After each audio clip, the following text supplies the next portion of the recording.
Let's get right back to it. Egyptians were consummate astronomers. He can have a Roman wife, he can have an Egyptian wife, he can have a Greek wife. He's now in bed, literally, both metaphorically and literally, with somebody from a foreign country, and a country that was dependent on Rome. This power battle between Egypt and Rome had sort of now been flipped, and Cleopatra was making all the calls. I swear to God, where did they get the goal to do that? Like, the way they frame Cleopatra as if she was this mistress, goddess of humanity. No, she was a client queen of Rome. Rome had all the power over Egypt. Egypt had no power over Rome. Like, I don't get this whole twisting of history just to, soothe Jada's ego.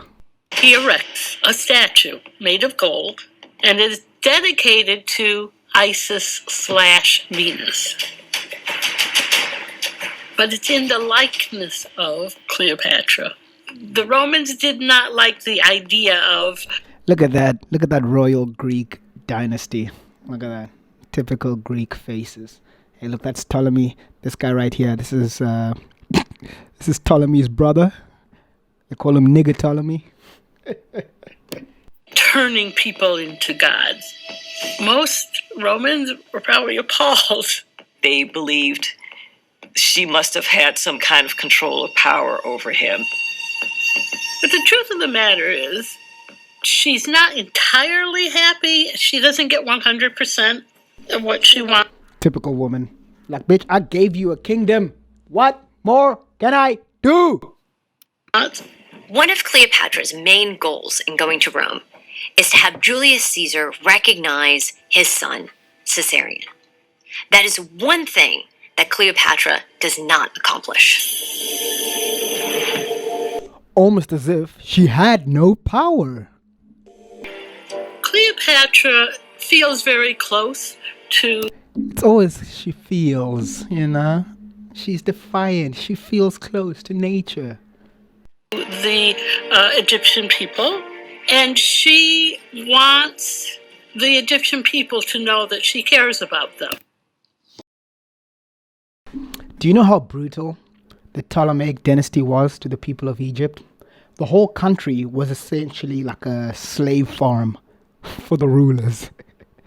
Like, you couldn't move, you couldn't work a job you weren't assigned. You had like strict quotas and mandates. You got whipped and flogged and murdered for the most banal reasons. I care about you guys. Hashtag freedom for the Egyptians.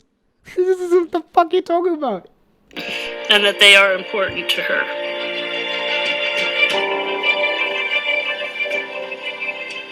While Cleopatra is back in Egypt, tensions continue to rise in Rome.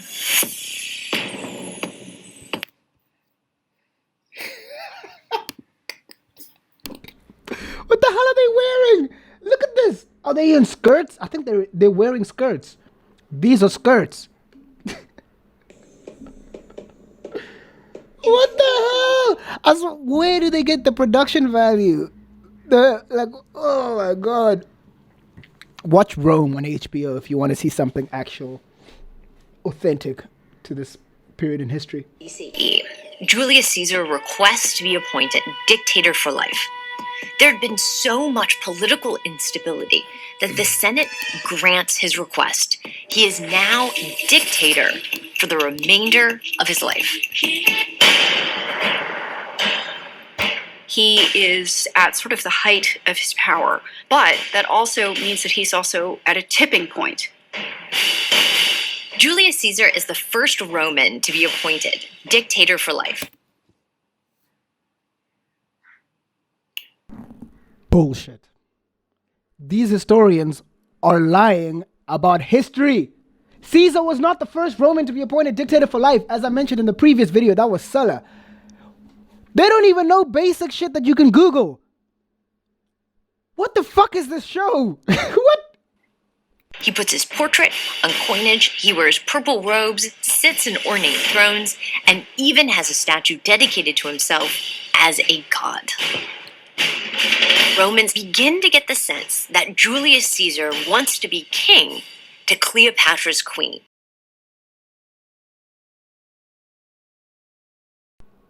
I don't know.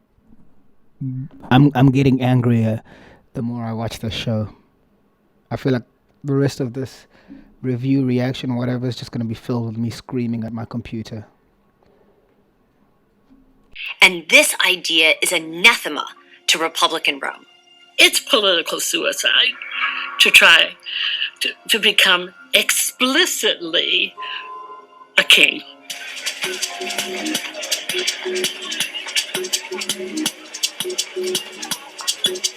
The Lupercalia Festival is a prime chance for Julius Caesar to show the people the kind of person he is, a humble person who doesn't want to be the king. Mark Antony No, guys, I totally don't want to be king. Like, at all. is essentially a commoner who's risen through the ranks to become this important figure in the Roman army and to become somebody who's very much trusted. I love how he says that he's a commoner. Like, they really scraped the bottom of the barrel. This is the one time when you can actually say he was a pleb or a plebeian or he wasn't a patrician. They haven't even mentioned the word patrician once so far in this documentary. Yeah, he was a commoner.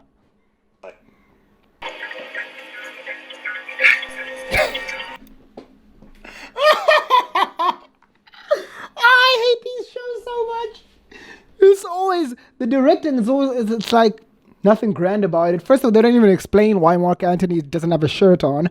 They don't explain that he's been running around whatever I think there's a Capitoline Hill or the Palatine Hill, whatever. They don't explain what Lupercalia is or what ceremony there is. They don't explain anything. It's just like, oh, this is shirtless Mark Antony because they Googled it. You know, they're like, oh shit, oh he didn't have a shirt on? Oh, whatever. Put that in the script. This is Jada still riding on the back of Will's head. Him with a diadem, a crown. What the?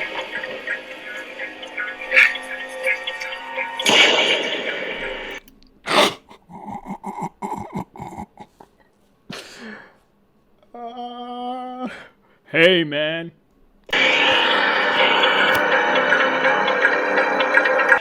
Calendar's not the only thing he's trying to change. The people burst out in approval. Yay! See, he doesn't want to be king. But for some others, no, this is a moment where it's becoming clear that he's cooking something up. A faction of senators see Caesar being made dictator for life Did you see Caesar at the seashore? as an affront to the republican values of Rome. Cleopatra comes for the second time to Rome. I was thinking, every time they say Cleopatra, I think of Jada. All I can see is Jada now because it's a self-insert. And it's like, yeah, Cleopatra comes for the second time. Jada definitely wrote that. Position that she finds herself in. They have the same sets for Rome and Egypt. It's literally like there's no distinction between them. They clearly had no budget. The budget didn't go to actors or a good director. That is for sure. Every day that passes in Caesarion's life, he's becoming more of a threat to Rome. No, he's not. That Caesar is going to become an autocrat because of the influence of Cleopatra. Cleopatra's presence in Rome. It's all about Cleopatra, guys. You see, everything Roman in Roman history is about Cleopatra. You're literally reinforcing the worst stereotypes about these Eastern queens that the Romans had. Gives the conspirators the ammunition they need. Hey, look who's here. Why is she back here?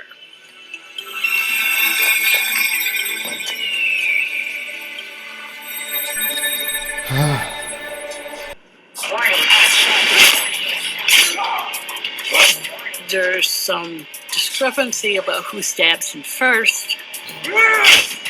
Is there really discrepancy, or you just didn't want to Google it?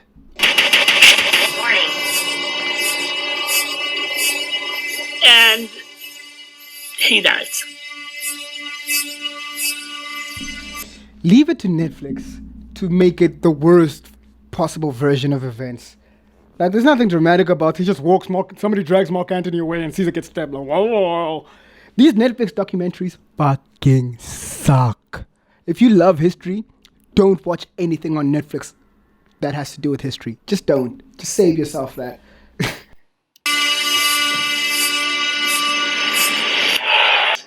They killed him. That can't be. That can't be. Why would they do that? Why would they?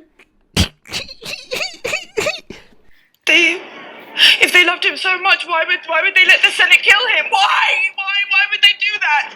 That's my baby daddy. Fuck, I ain't got no child support. Fuck, Jesus Christ, now I'm gonna pay for this little shit of a kid. I had a fucking kid with him. That's all I'm seeing. We need to go. Before they break down the door. No one's breaking down the doors. No one is breaking down the doors. I want public recognition for my son. He deserves that. Oh, God. I deserve that. It is Cleopatra, the modern woman. The news knocks the wind out of her. Whoever has murdered Julius Caesar will certainly want to murder his son. Her and her son. His black son.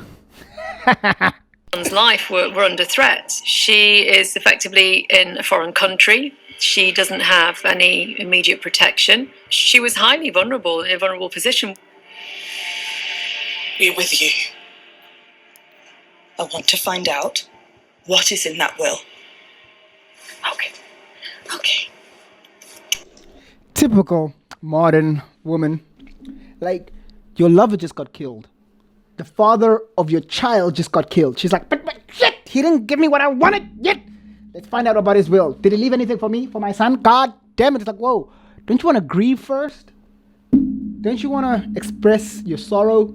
She's got no time for that shit. Oh, I love you. I loved Pompey like my father. During his connections with the Senate and how Here we go. I think this is where we build up to Octavian. And this is where I'm going to get really, really angry. long he had loyally served alongside Caesar, Mark Antony had some expectation, realistic or not, that he might be the great man's heir. Caesar has a son that I birthed, a legitimate heir.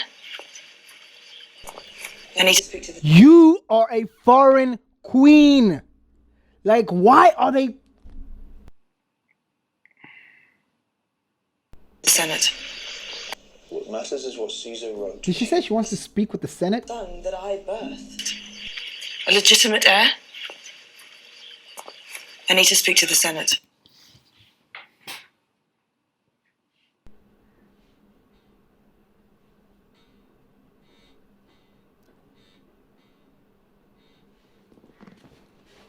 Jada, what are you doing with me? What are you doing to me, Jada? Why? Why are you doing this? Is a more poignant question. This is awful. What matters is what Caesar wrote, and he wrote that.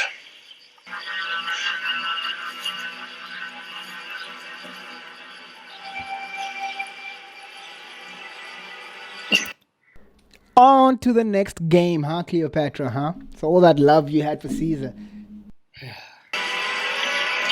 There's a gathering at the Senate. I need to be there. So it's shocking to her that here is his natural son, who is not named as an heir. Why is it shocking to her? That's against every single law in Rome. They think of everything through the prism of modern day. It's like, but I have a son with him. Yes, but you're an Egyptian queen. You don't have Roman citizenship. Your son is legally not a Roman. Fuck. We might assume that if Octavian inherits Caesar's wealth, that he's also going to inherit his office. But Republican Rome has a representative government, and there is still other power players in the mix. Word is sent to Octavian. Tell him. Look at that. Look at this. Well, he's supposed to be 19. Our first sight of Octavian. He's supposed to be 19 years old here. They brought on this small little Chad man who's in his mid to late 20s, right? With the beard. So they had to get someone short because Octavian was young at the time. But they didn't want to make him young to explain for some of his lackings. So he's just going to be a man boy. Who breaks her out. Because of her alliance with the governor of Cyprus, Arsinoe is freed from prison. This enables her to conspire with her brother Ptolemy against Cleopatra in an attempt to gain the throne.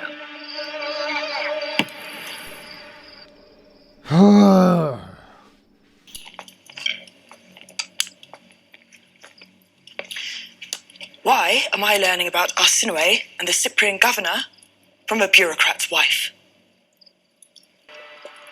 Or with an army? Well, she's got an army. Me? Or with an army? Do you know why I say that Jada is Cleopatra? Or she sees herself as Cleopatra? Look at that beautiful head of hair. Jada is literally like, okay, just give her as much hair as humanly possible. Give her a nice afro. She's going to be an African queen because that's who I am. Which, of course, in real life, she's got that cheese scope, right? She's bold. Well, she's got an army. Trying to get an army. How worried should I be? I'll let you know when it's time to be on the offensive. Make it happen. Cleopatra He could very easily become a rallying point for opposition to Cleopatra. This show is so dull. I'm not going to finish this episode on this video. I can assure you of that. why he dies. They try so hard to make Cleopatra, oh, she's this virtuous, beautiful queen who cared about the people. She literally killed her own family members for threatening her rule. And she's like, why can't we all just get along? Because you're trying to kill everyone. That's why you don't get along. This amount of security as Queen of Egypt. All right, let's leave it there. Rome, 42 BC. Yeah, this is not a good show, and I have a fear that it's gonna get progressively worse as I watch. So you guys gonna have to bear with me. I'm taking my sweet time with this. I'm not gonna subject myself to this shit. Just sit here forever and just watch it at once. Fuck that. I need to go eat first, and I need to go say hi to my aunt. And I'll check you guys next time. Thank you very much. I'll see you soon. Thank you. This is President Obama, nigga.